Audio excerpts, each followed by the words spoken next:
വടകര തൂണേരിയിലെ ഭർതൃഗൃഹത്തിൽ കണ്ണൂർ പൊന്ന്യം സ്വദേശി മിനി ജീവനൊടുക്കിയതിൽ വിശദമായ അന്വേഷണം ആവശ്യപ്പെട്ട കുടുംബം രംഗത്തെത്തി.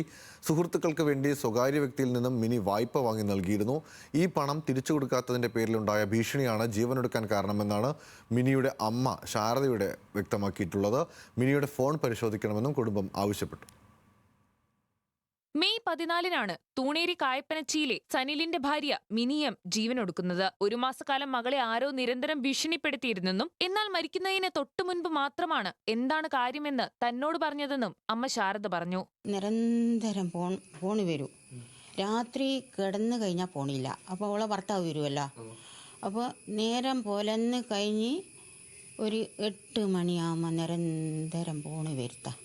ഞാൻ ചോദിക്കുന്നത് എന്താ മോൾ ഇതാരാ ഇങ്ങനെ ഞാൻ വിളിക്കുന്നത്? അത് അങ്ങ് കുടുംബശ്രീക്കാർ മറ്റേത് വേങ്കുന്നു എന്നെല്ലാം പറയും. അങ്ങനെയാണ് പറയുക. ആടുന്ന് പിന്നെ ഭക്ഷണം കഴിക്കൂല. പിന്നെ 2 ആഴ്ച കഴിഞ്ഞാൽ പിന്നെ ഭക്ഷണമില്ല. ഞാൻ ഒരു മാസത്തോളം നിന്നിന്. സംഭവത്തിൽ മിനിയുടെ കുടുംബത്തിന്റെ ആരോപണം ഇങ്ങനെ: 3 വർഷത്തിനിടെ അയൽവാസികളും സുഹൃത്തുക്കളുമായ 3 പേർക്ക് പ്രദേശവാസിയായ സന്തോഷിൽ നിന്ന് 8 ലക്ഷം രൂപ മിനി കടം വാങ്ങി നൽകിയിരുന്നു. ആദ്യം പലിശ നൽകിയിരുന്നെങ്കിലും 3 പേരും പിന്നീട് പണം തിരികെ നൽകാൻ തയ്യാറായില്ല.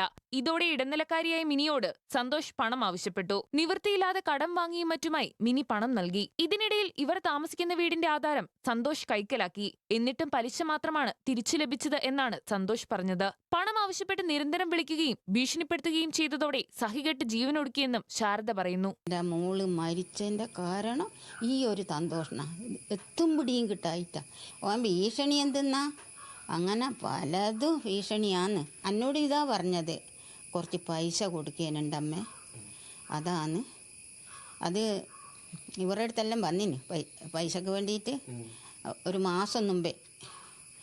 അങ്ങനെ കിട്ടുന്ന ആളുടെ അടുത്തെല്ലാം കിട്ടിയെങ്കിൽ വേഗം ഇത് എന്തെങ്കിലും ആക്കിയിട്ട് കൊടുക്കാലോ ഓന്.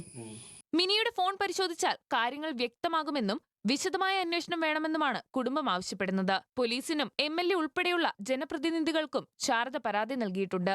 ന്യൂസ് മലയാളം, കണ്ണൂർ.